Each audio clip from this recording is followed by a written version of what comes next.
Hello everyone, this is chapter 5, probability.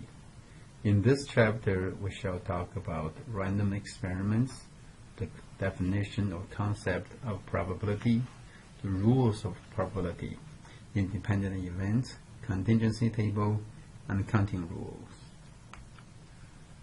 First, let's talk about the sample space. What is a sample space with a random experiment?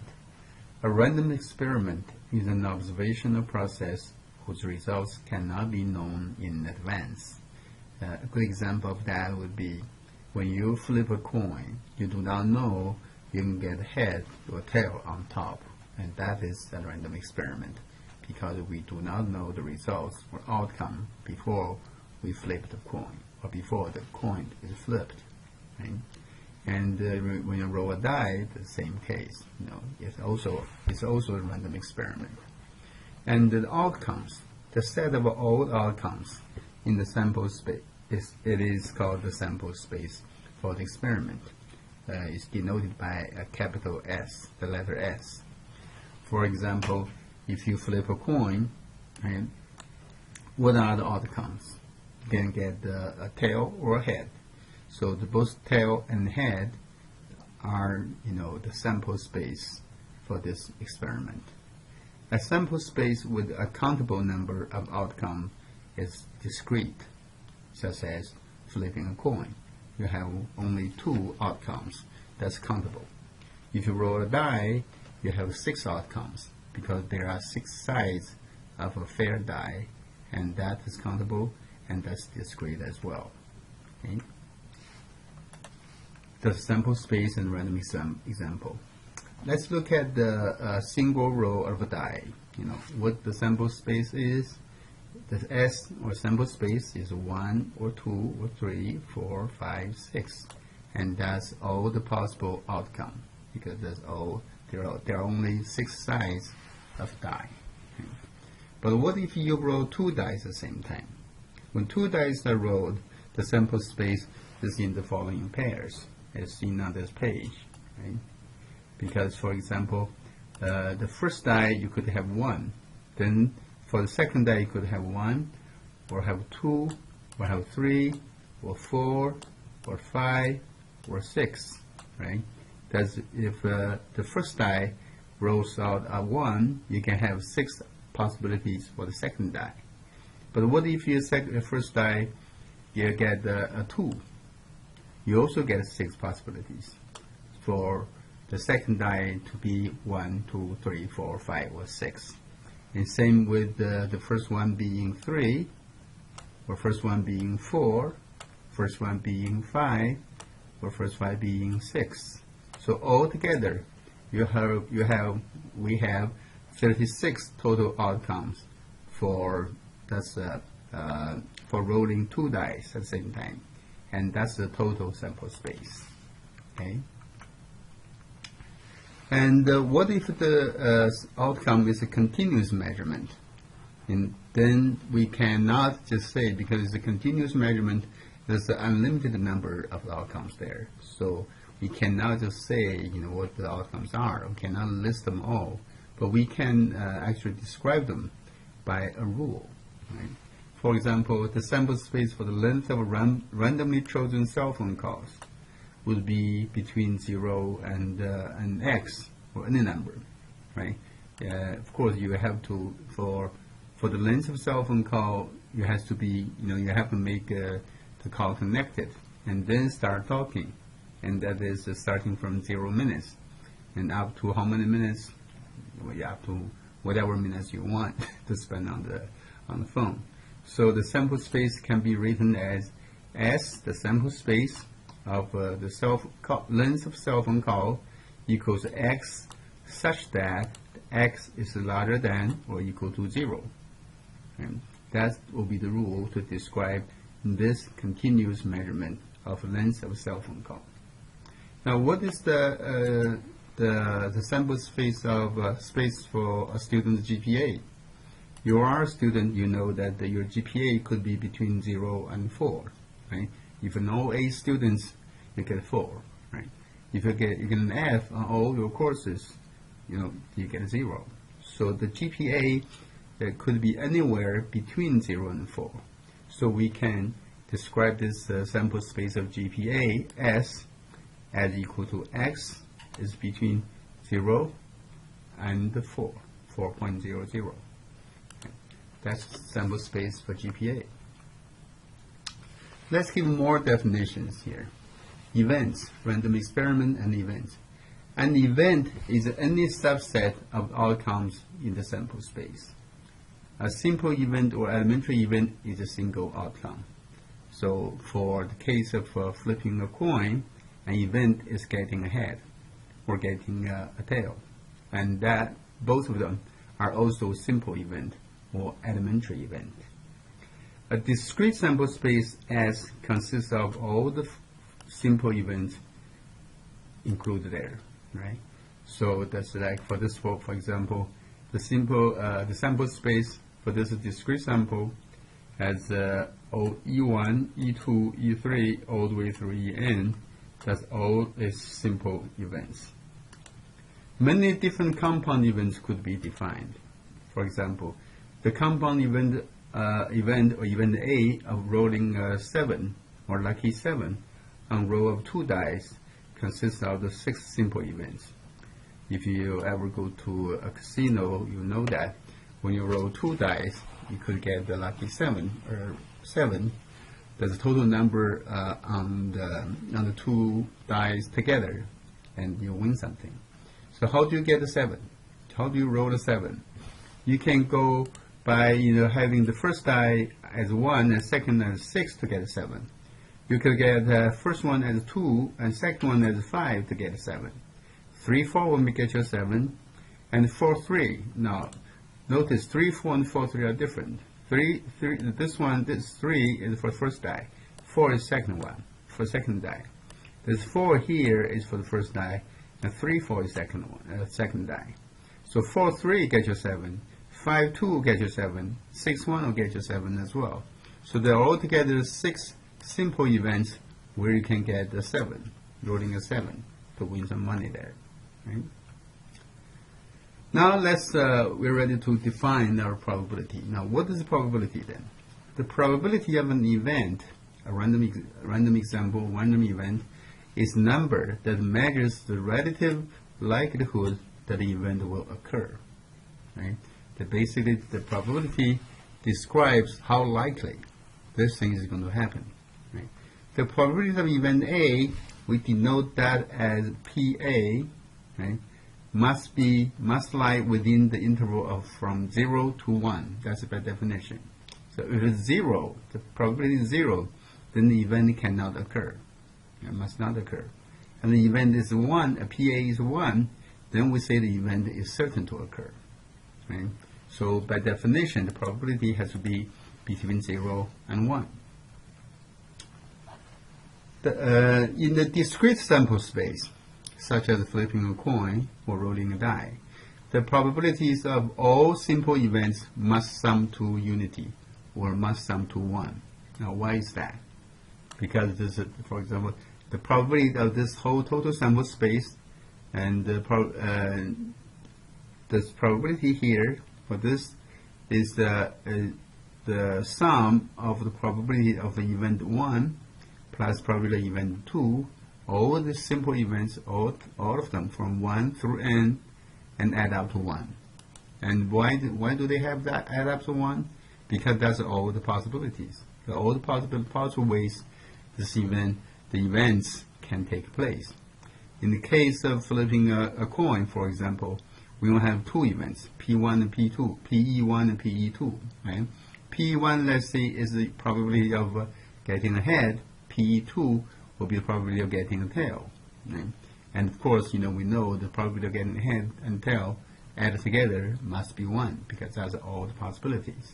The same is true with the rolling a die. Let's look at another example here. Let's look at the following number of purchases were made by with method of payment at a retail store. Let's say that at this store, customers pay 32% of them pay for the purchase with the credit card, and 20% of them pay with a debit card, 35% pay with cash, and 18% pay with a check, right? And if you add them all up, that's 100%, because that's all the possible ways for a customer to pay at the store.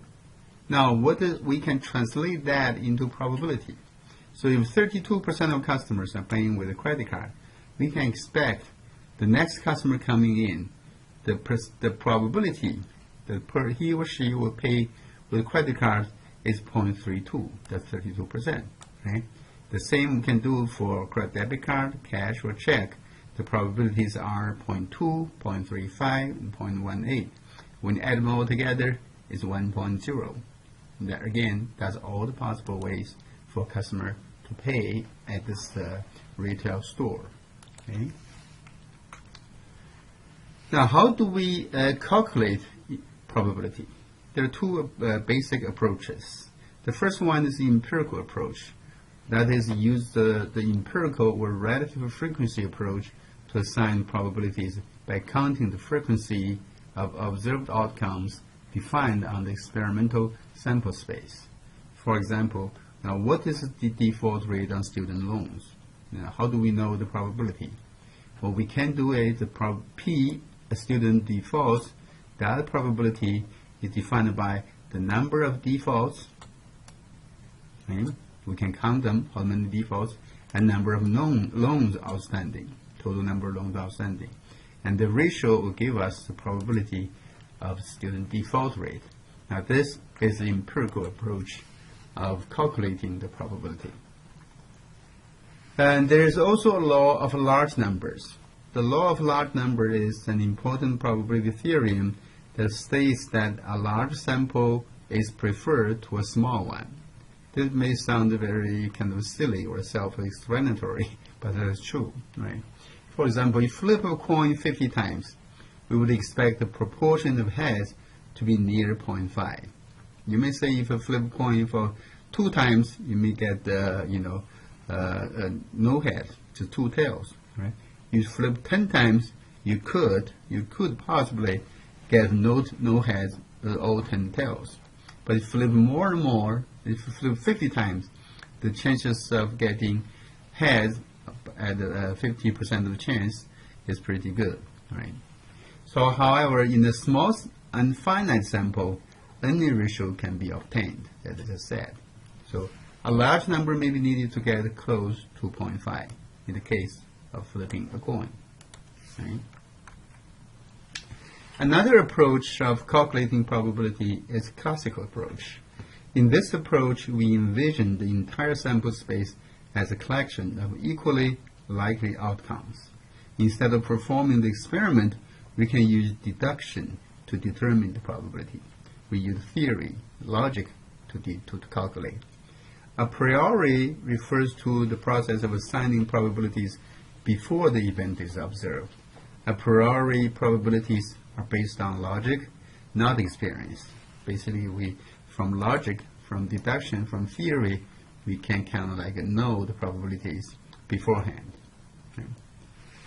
For example, let's use the classical approach here. The 2 dice experiment has 36 equally likely simple events. Right? We just look at that, right, in a previous slide. So the P, what is the P7? What the probability of getting lucky 7? We can see in this chart here that this is all 36 outcomes, right? And of all 36 of them, we can see there are 6 of them. 1 here, 2, 3, 4, 5, and 6. That's when you get a 7, like 7. There are 6 out of 36 total outcomes. So the probability of a 7, P7, is the number of outcomes with the 7 dots, there's 6 of them right here, over the total number of outcomes in the sample space, there are 36 of them. And if 6 divided by 36, we get us 0.166666, or we can round up to 1.1667. In other words, that's about 16.67%. So this probability is obtained a priori using classical approach, as shown in here. Right? We don't have to observe or experiment. We can know this beforehand. This is a classical approach. Sometimes we may use a subjective approach. to calculate probability. A subjective probability reflects someone's personal belief about the likelihood of an event, or it is used when there's no repeatable random experiment. For example, now what is the probability that a new product program will show a return on investment of at least 10%? Let's say if you're a truck maker, you have a new truck line that's coming out.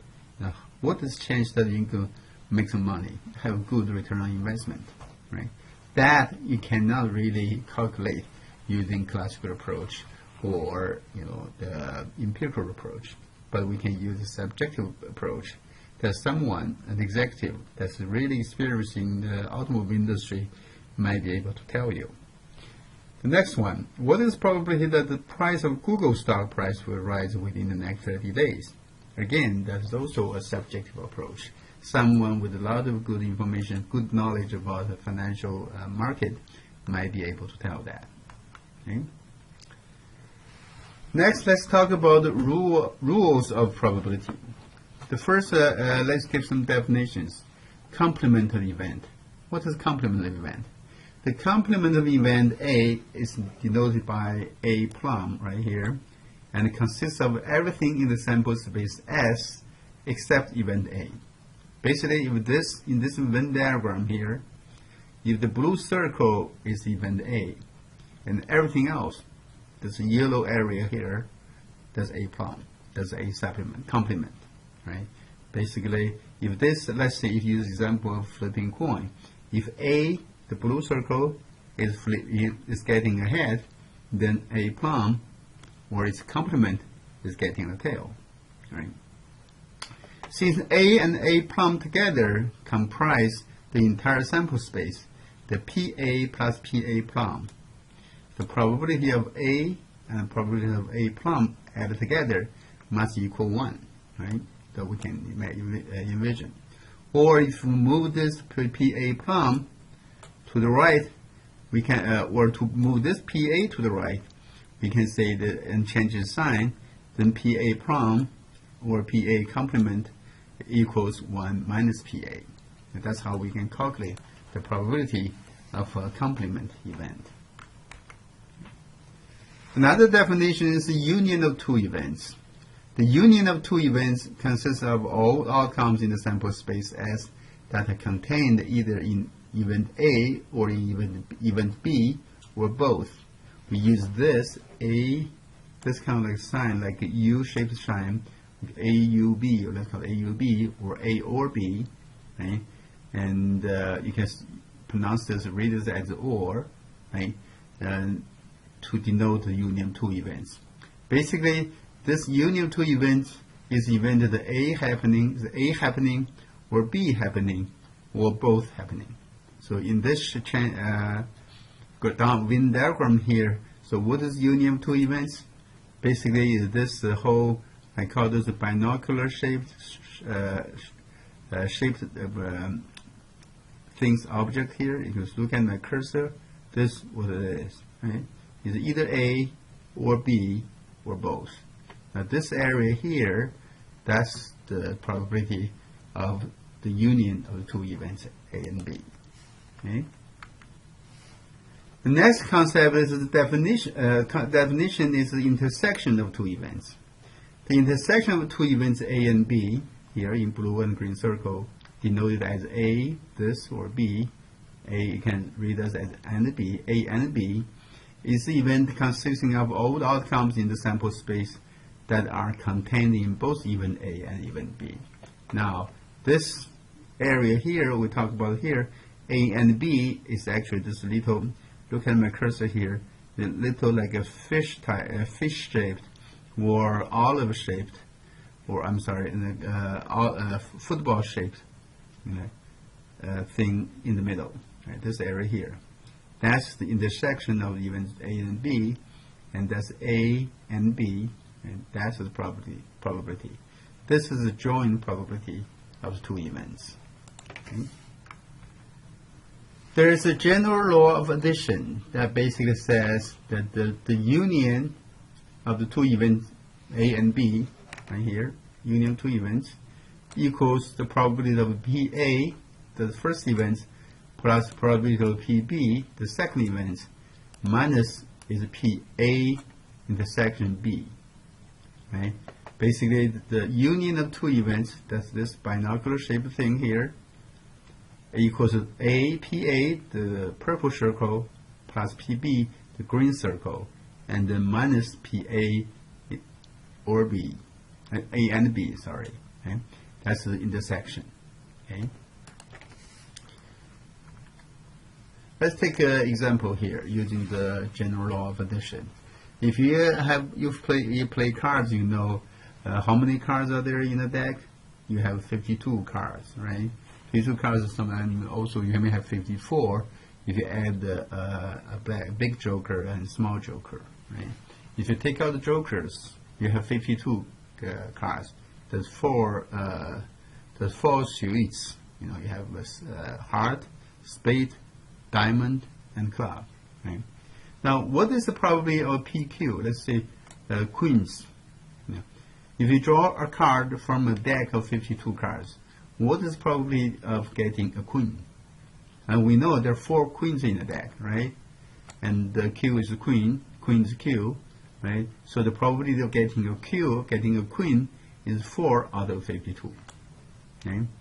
Now, what is the probability of getting a red card? R is a red card. Okay? And how many red cards are there? We know there are four suites, right? We have the heart and diamond that are red. We have club and spade that are black. So there are half of the 52 cards are red, half are black. So the number or the probability of getting a red card out of 52 cards is 26 out of 52. Right? Now, what is the probability of getting 2 red queens? Getting red queens out of deck. You pick a card from the deck. Okay? What is the probability of getting a PQR right here? That is a red queen. Look at here. This is the P and P and Q and R. That is is both queen and red. And how many red queens do we have there? We know we have only 2. So that's 2 out of 52. Okay. Now let's see. Now what is the probability of QUR or Q or R? That is what? Right here. This is actually the probability of the union of queen and red. That is the probability of, you pick a card that's either a queen or a red card. I want you to pause here and think for a second. Right? What is the likelihood of getting a card that's either a queen or red? We know there are not many queens, right? Only 4. But the red, we know there are lots of them. Half of them are red. So, but also, if you get the union of queen and red, means that you have all the red cards plus 2 black queens, right? So, but using general law of addition, we know this PQUR, or the union of Q and R, queen and red, equals queen probability of Q plus PR minus PQ or R and R. That's intersection. And from here we know PQ, right here, the 4 over 52. PR here is 26 out of 52. 26 out of 52. And the PQ and R intersection, right here, is 2 out of 52. So it's 2 out of 52, right here. Okay? So we can add, since they all have 52 as the common denominator, you get 4 plus 26, that's 30. 30 minus 2, you get 28. 28 over 52 is 0.5385, or it's 53.85%. And is that something, is that surprise to you? It shouldn't be, because we already know half of the cards are red. So your chance of getting a card that's either a queen or red should be over 50%. That's exactly what it is, 53.85%. Okay. There are sometimes we may have 2 events that are mutually exclusive. Events A and B are mutually exclusive or disjoint if the intersection is a null set, or phi, that contains no events. Basically, if the intersection here is 0, then we can say, if there is null set, then the probability of this intersection is 0. Then a special case of the law of addition applies. PA/UB, or the union of A and B, simply equals PA plus PB, as you can see here. So the union of two events, simply the one plus the other. Since there's no intersection, we don't have intersection to deduct. Okay? Also, sometimes we may have collectively exhaustive events. The events are collectively exhaustive if their union is the entire sample space. In the case, for example, for a car repair shop, they may offer a warranty or no warranty, and that's all the possibilities. And two together, that's total sample space. You got either offered or not offered. Right? So two mutually exclusive and collectively exhaustive events are dichotomous or binary events in the case of car warranties. Right? And we can apply this to events with more than two events, of course. Okay. Now let's talk about conditional probability. What's a conditional probability?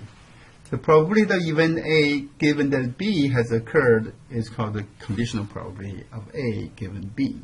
We denote it as PA, there's a slash here, a vertical line, and B is read as PA given B.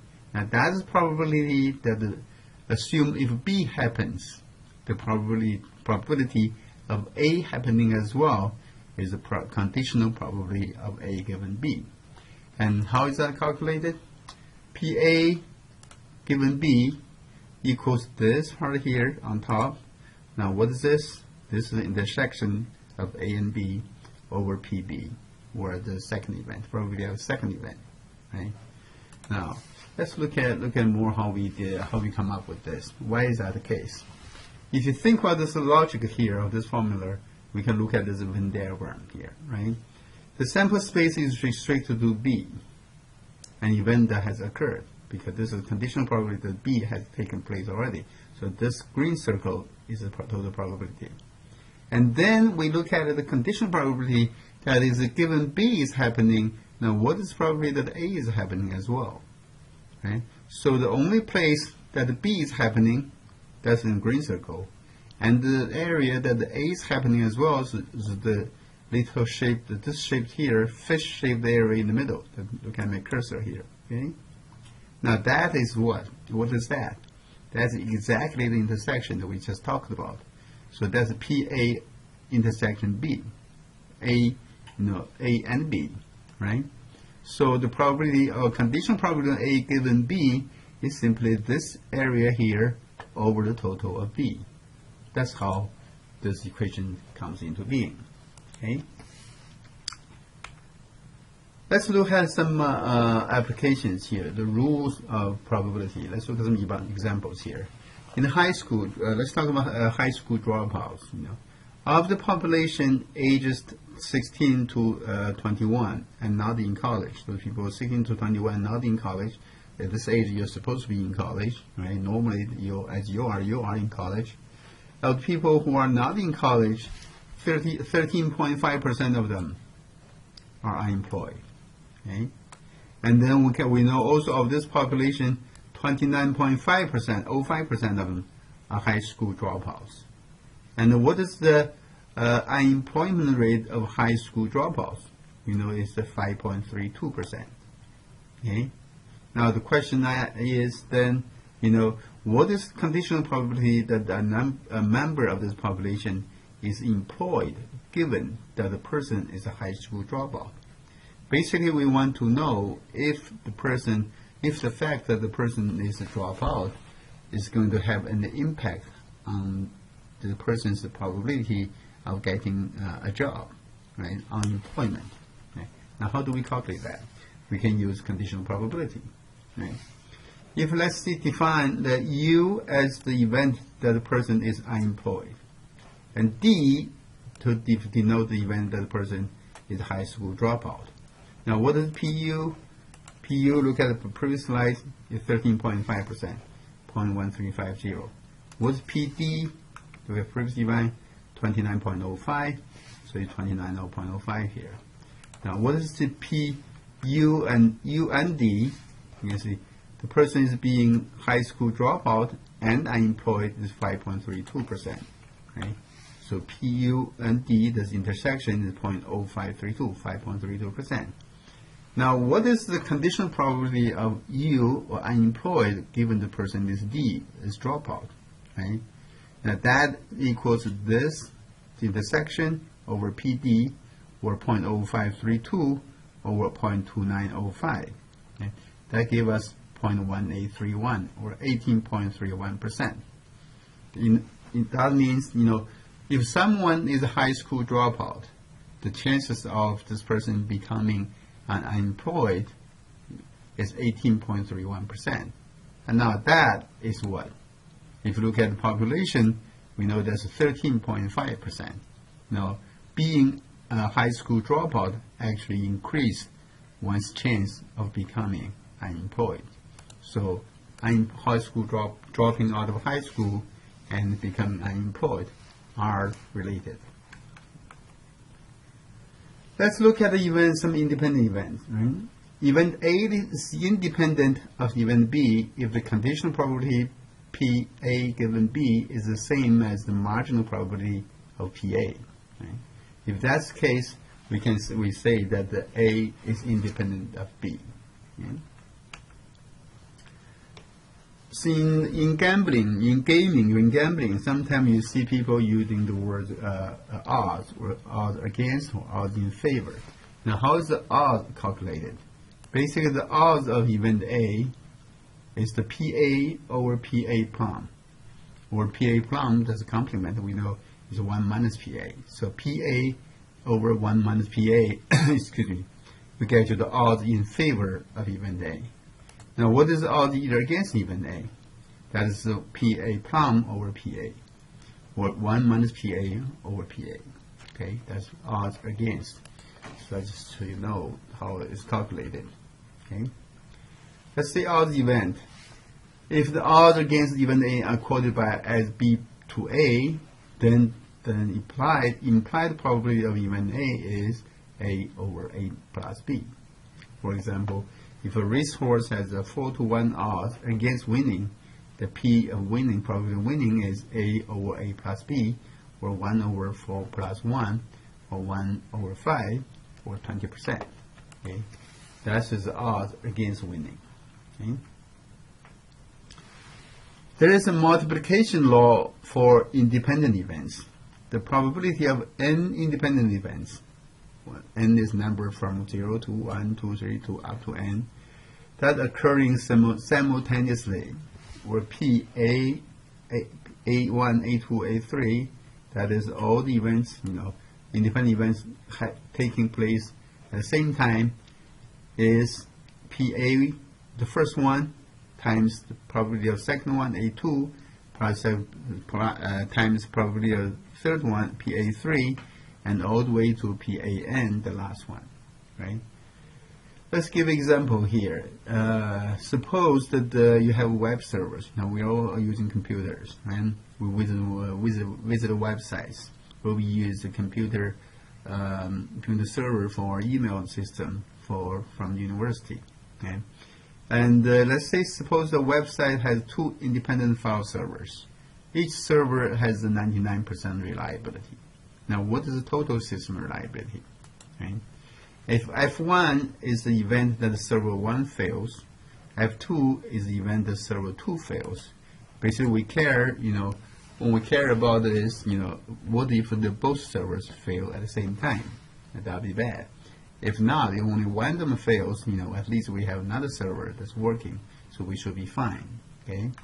Now, if that's the case, now according to the rule of independence, F1 and F2, that is the probability of both A1 and F2 and F1 and F2, the 2 servers fail at the same time, will be PF1 times PF2, because server is 99% reliable, is 1% unreliable. So the probability of failing is 0.01. So 0.01 times 0.01 give you 0.0001.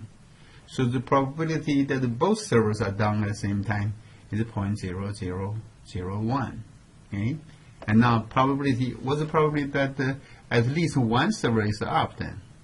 That is 1 minus that will give you 99.99%. Now keep in mind, with one server, we know each server is 99% reliable, right? Now we have two servers working at the same time. We increase that by to 99.99%. Now that's a big improvement there. Okay. Let's look at the contingency tables. Basically, this is a cross tabulation or contingency table for some numbers, some variables, right? Let's look at some of you are business students. Some of you may someday in the future may decide to get an MBA, get an MBA programs, get a master's in business, degree, right? In order to get into the MBA program, the most schools require that you take a GMAT, GMAT score, right? And also the schools are actually charge a lot of money, right? There are some schools that charge less money, schools get charge more money.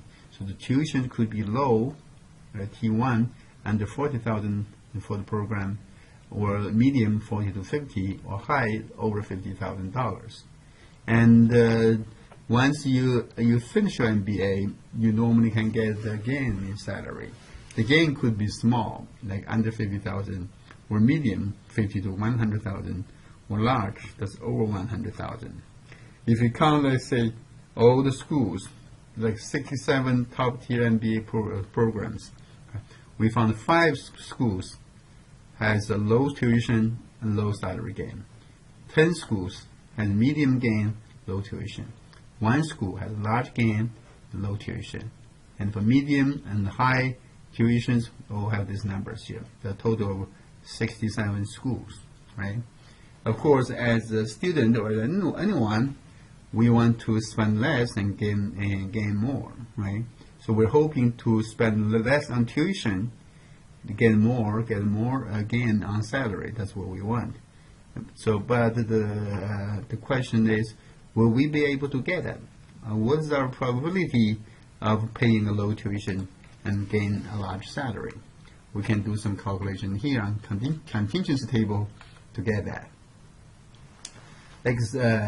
A large salary gain is more likely to accrue to graduates of high tuition MBA programs. That's the question. The frequencies indicate that MBA graduates of high tuition schools do intend to have large salary gains. Right? Also, most of the top tier schools charge a high tuition. So more precise interpretation of this data can be made using the concept of probability. Right? Let's look at the marginal probability. The marginal probability of single event is found by dividing a row or column total by total sample size. For example, find the marginal probability of medium salary gain, or PS2, the medium gain here. We see that there are 33 of them, 33 programs with medium gain out of 67. That's 0.4925. In other words, about 49% of salary gains at top-tier schools were between 50,000 and 100,000. That's a medium gain. Half of the school give you a medium gain, right? So find the probability of a low tuition then. Okay? The probability of low tuition is, we see there's a low tuition here on the first line, right? The 16 school total out of 67. So 16 over 67 give you 23.88. So there's a 24% chance that top-tier schools MBA tuition is under 40,000. So there are still some, low tuition schools out there. That's good news. Okay? Let's look at some joint probability. The joint probability represents the intersection of two events in a crosstab table. Consider a joint event that the school has a low tuition and large salary gain. That's all what we want, right? We want to pay low tuition and gain a lot in salary. That is PT the second S3, T1 and S3. That's low tuition, high salary gain. How many do we have? If you look at this table here, we have one company, one school, I'm sorry, one program that does that. So basically, that's 1 out of 67, or 0.0149%. Now, so there is a less than 2% chance that top-tier school has both low tuition and large salary gain. Now, that's probably not good news. So you want the low tuition, but again, a large in salary, there's less than 2% of chance. Okay. Now let's look at some conditional probability. What is the probability that the salary gains are small given the tuition is large? Now that's pretty bad, right? You pay a lot of tuition, but you gain small in salary. That's S1 given T3. The T3 high in tuition and the small in the gain, salary gain. And that's a 5 out of 32, or 15%.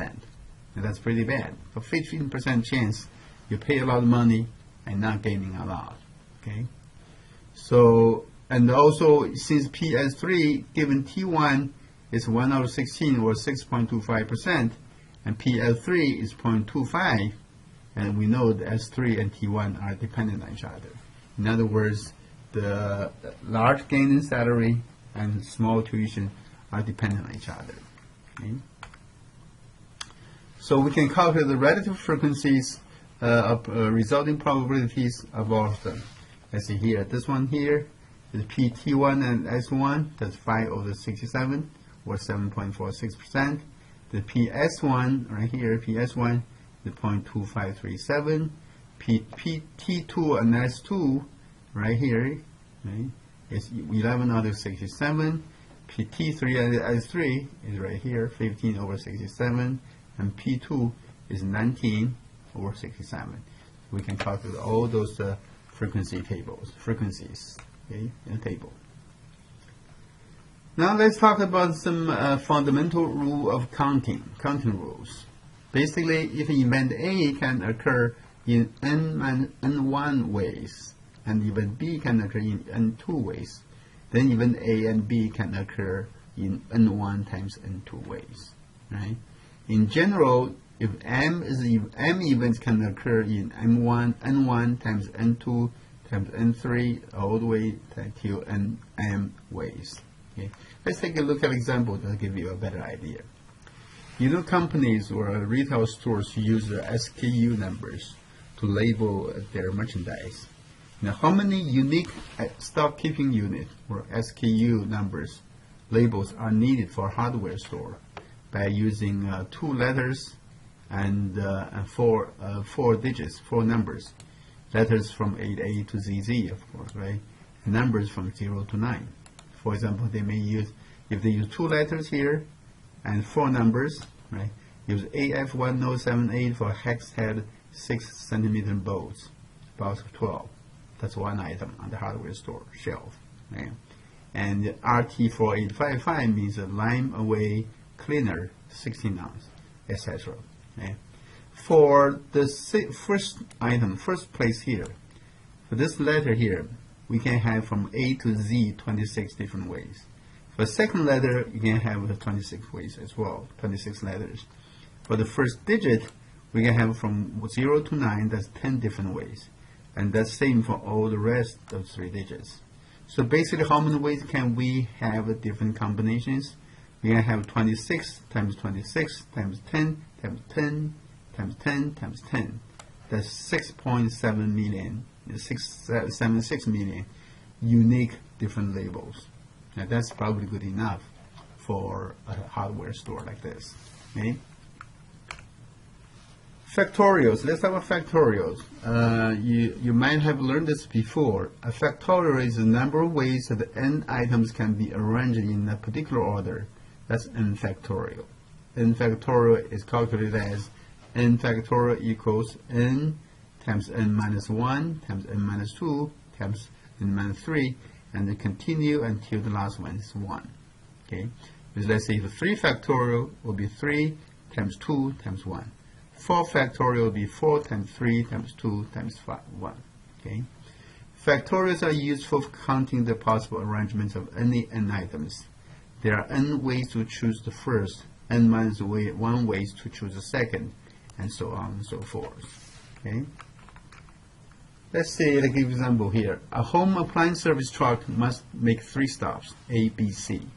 In how many ways could the 3 stops be arranged? We know that. Now that's a factorial, right? So 3 factorial equals 3 times 2 times 1. That's 6. And so there's 6 possible ways for this truck to make the 3 stops. Basically, you can stop at A first, B second, and C third, or ACB, or BAC, BCA, CAB, and CBA. That's all possible ways. Okay. Now, how many ways can you arrange 9 baseball players in batting order rotation? That's 9 factorial. How to calculate 9 factorial? Is 9 times 8 times 7 times 6 times 5 times 4, 3, 2, 1. The 362,000 ways to put them in batting order rotation. Okay, that's a lot. One more thing we want to talk about is permutation. Basically, permutation is the arrangement in a particular order of R randomly sampled items from a group of n items, and that's denoted by NPR right here. Okay. Basically, you have n items. Let's say you have n balls in a bag. You take an R number of them. You take some of them out. How many ways can you arrange them in a particular order? Remember here, the order is important, right? And the number of that's permutation. That's n factorial divided by n minus R factorial. Okay. In this case, the order is important. On the other hand, if the order is not important, we call it combination. Basically, combination is the arrangement of R items chosen at random from n items where the order of selected items is not important. In other words, we treat x, y, z as the same as z, y, x. And since we treat them as the same, so we have fewer numbers. A combination is NCR. It's calculated by n factorial over R factorial times n minus R factorial. We'll work on some, when you work on some of the review questions, you'll have a better idea about how to do this. Okay, we're going to continue, and we will revisit all these concepts when we talk about when we have a review of the problems in these 4 chapters. That's the end of chapter 5.